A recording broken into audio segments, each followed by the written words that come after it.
All right, so today what we're going to talk about are commas and their placement in compound sentences. So compound sentences simply mean that there are two or more clauses that come together with a conjunction. In this case, we're talking about coordinating conjunctions in the middle. So when that happens, especially when you have two complete clauses or two complete sentences that are joined by one of these, then you're going to need a comma before the actual conjunction, the word. So first of all, if you remember in some of the earlier videos, I was talking about other types of conjunctions, not coordinating ones, that don't require punctuation. In fact, in some of the videos, we actually took some out. So here, what you see is Sarah cooked for her brother and her mother went to Wendy's.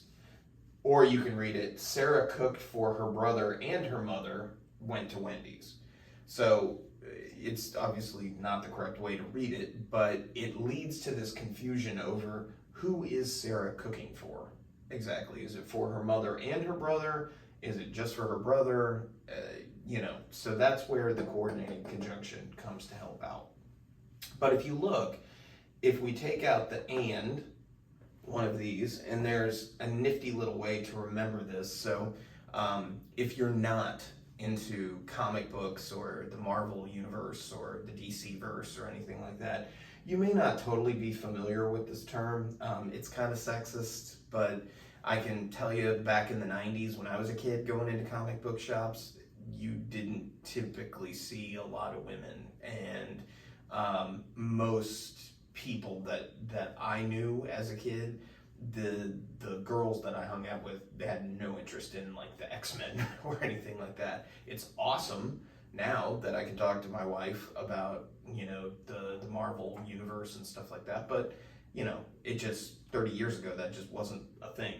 But fanboys are the somewhat derogatory, somewhat endearing term that people would use to refer to people that were obsessed with comic books or any type of formerly nerdy kind of endeavor. So if you like to play Dungeons and Dragons, you like to play video games, you like comic books and comic book movies, or you like collecting toys or something like that, all of that stuff is fanboy activity. So there are only 7 of these coordinating conjunctions: for, and, nor, but, or, yet, and so.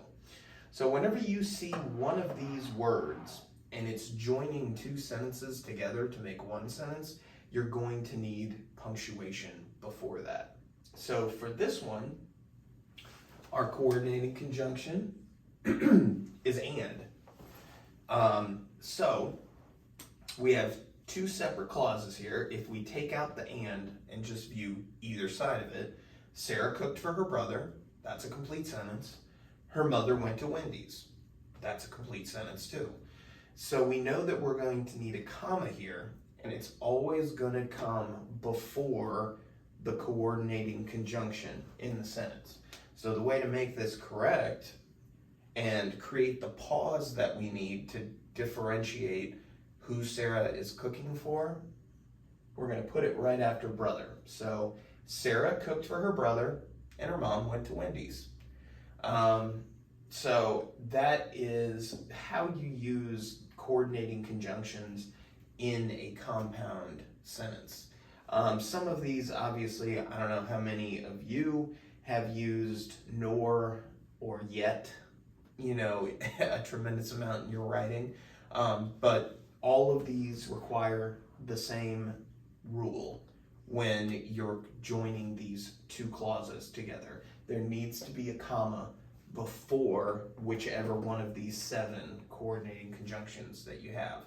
However, if you just have a normal sentence and you happen to have the word and in it, if it's not joining 2 clauses together to make a compound sentence and you're just listing or something like that, you're generally going to have a comma in a list before the word and, but it's sort of up to you. So anyway, whenever you have a compound sentence and you see one of these coordinating conjunctions, make sure that you put a comma before it. All right?